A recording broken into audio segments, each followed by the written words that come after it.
Hello everybody. In today's video, I'm going to show you exact step-by-step how to make these fence board lighted Christmas trees, which are huge sellers for Christmas time.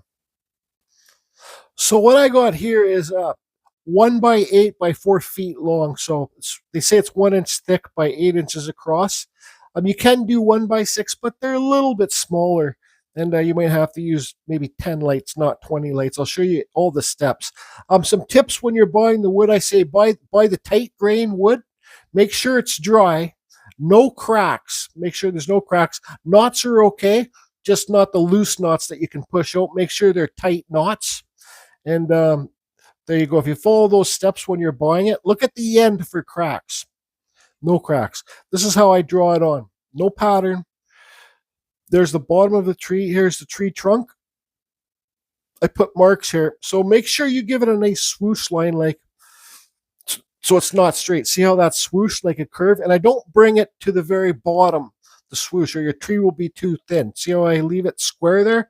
When you're carving it, that squareness will leave. Here, I'm using a bandsaw here to cut it out. You do not have to have a bandsaw. You can have a jigsaw. Even if you don't have a jigsaw, you can reach out to a woodworker that does have a bandsaw or does have a jigsaw, and you can get them to cut them out for you. And you can use patterns too. If you want the tree a certain way and you're going to give it to somebody to cut for you, well, give them a pattern. Cut it out of cardboard or whatever. I'll say that I'm not very good at these voiceovers, but I try my best. Cutting out the bottom first. And if you're going to use all these power tools, be very careful, please. And here's cutting out the shape. So like I said, if you can't do that yourself, you can find somebody to do it. Now here's the pieces that I cut for the backers. I glue them on later to make the tree stand because they're so thin.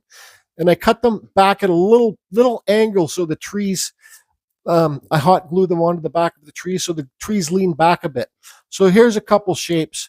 Now, this is a new way I'm doing it this year. Usually I use my Dremel to carve the details, but I'm going to use my die grinder here.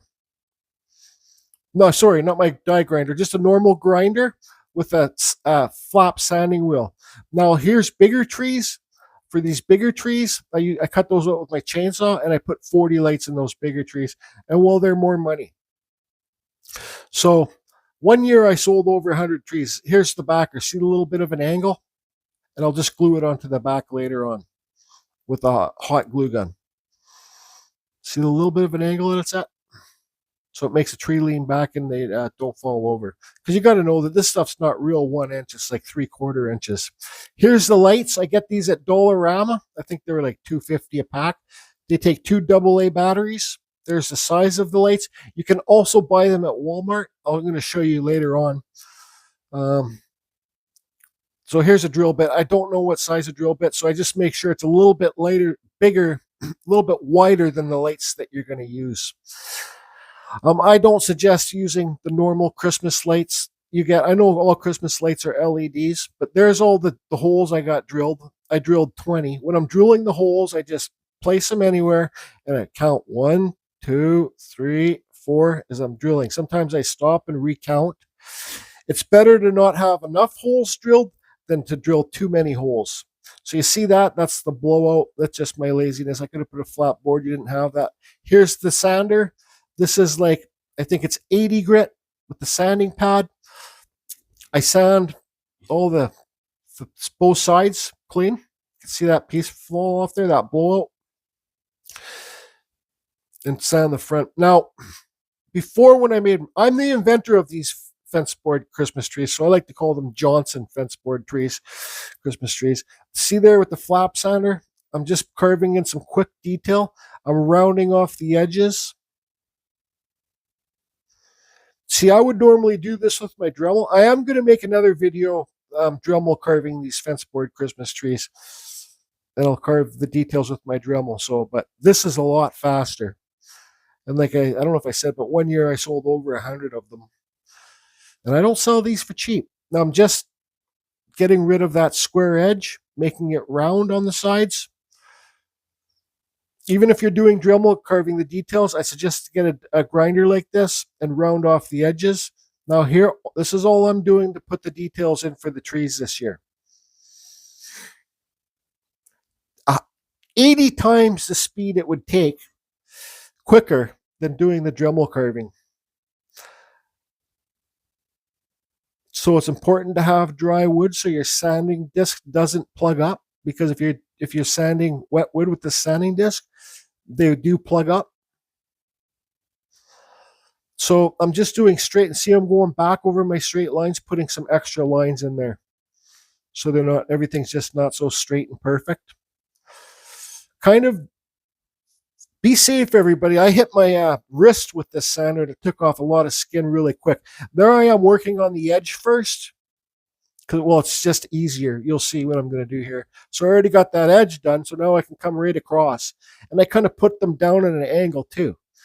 It'll hit that other edge. It's easier to, well, it's just easier for me to do. You can do it any which way you want to do. It's simple to do, and let me tell you, anybody can do it. But when you have that grinder and the sander in your hand with no guard on it, like I said, be careful, because if that hits your skin, it's a skin remover, that's for sure. See, I'm just crossing the lines there. That's pretty well done.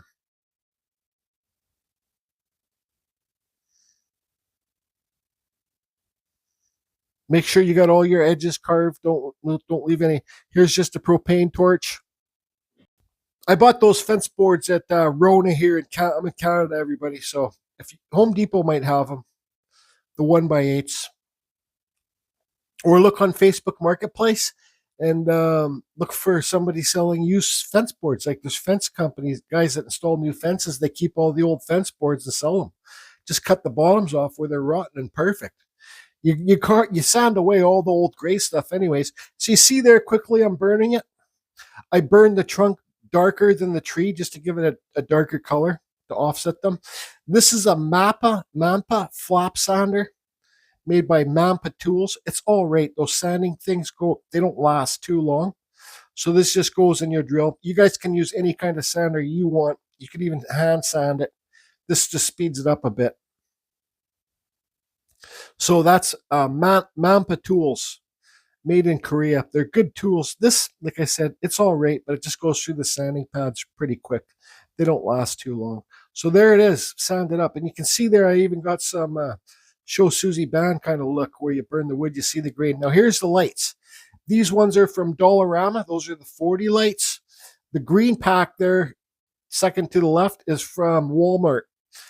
Now, this is the Dollarama. They used to have the 6-hour timers in them. They don't have them anymore. They take 2 AA batteries. And there's the Walmart ones, 20 lights. You know, you can also buy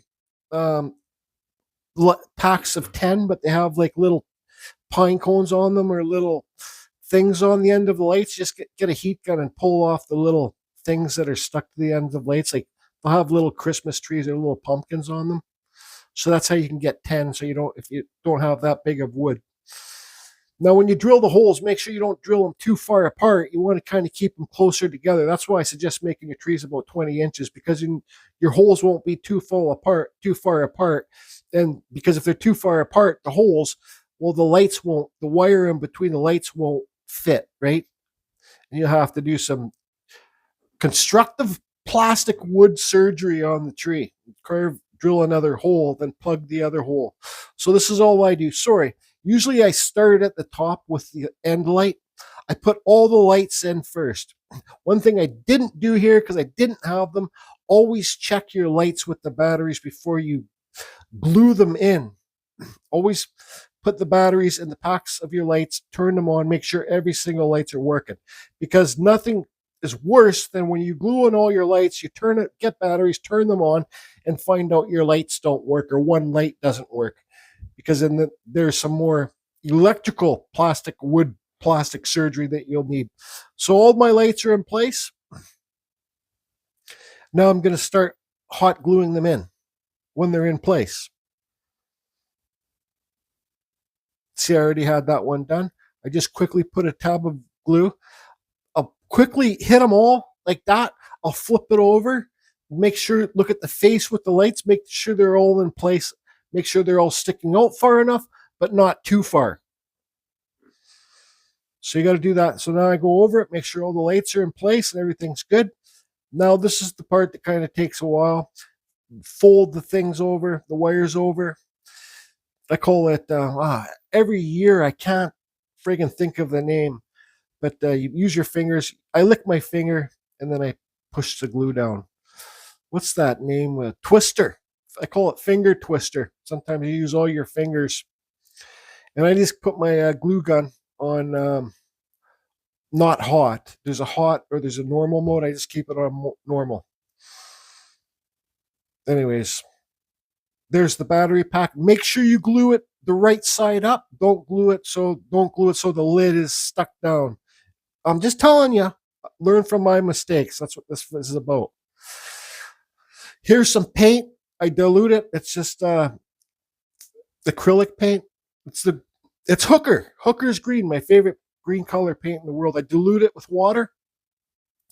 And I said, you know what? I'm going to paint a couple trees this year. So you can paint them, like you don't have to dilute the green. You can paint them so you don't see the wood grain, but I like to see the wood grain, let people know that they're real wood. Also, you can paint them, then you can put that fake snow on them. You can put sparkles on. I've done this all. You can put sparkles on them, fake snow. They're fun to do, and I'm telling you right now, for myself, they are huge sellers. That's why I've already started. It's still a month away, more than a month and a week away from Halloween. The biggest Christmas markets are in November, so it's better to get ahead of the game, I say. And another thing I don't say is I watered down some Mod Podge. And once this paint was dry, then I watered down the Mod Podge and I sprayed, because you can buy spray Mod Podge in a spray bottle. But I sampled it. I tried some. Here I am doing it again. This time, the lights are inside there, so I'm just painting over the lights. And all I get a Q-tip, and I just dab the lights and get the green off the lights like that. The watered down Mod Podge work because you want to lock that green in there. If you want to put like a fake snow or some little white lines for snow, you lock the watered down Mod Podge locks the green in, so the green doesn't go into the white. Here's a heat gun just melting all your little glue gun. You know how you get those stringy things? So that's it, everybody. So far, I got 12 made. I got all the lights glued in. I'll just show you how it leans back. See how it leans back a little bit? Perfect. It's not going to fall over. There's my thing glued into the back. There's my battery pack. I put glue on it, then I push it into spot. I put the battery pack on after I got all the lights, the wires hot glued in. Okay, I just glue them. I put it on top of light. Make sure when you put your switch, the wires don't get in the way. So that's clear, so I can turn them on and off. And don't forget to sign your pieces. Now I'm the inventor of these trees, so I like to call them the Johnson fence board trees. But I hope you guys were able to learn something from this video and get at it. You know, you can make a lot of money for Christmas time. Everybody likes having extra money at Christmas time, don't they? I know I do. Let me turn the lights off and finish this video. 3, 2, 1, hit the lights. So there you go. If you don't want to sell them, give them away. They make awesome, awesome Christmas presents. I don't think I showed it on this video, but this one's a windy day tree. People like the windy day trees too. One more thing, I'll leave a little box up here with my video I did last year, how to carve these fence board Johnson Christmas trees with your Dremel.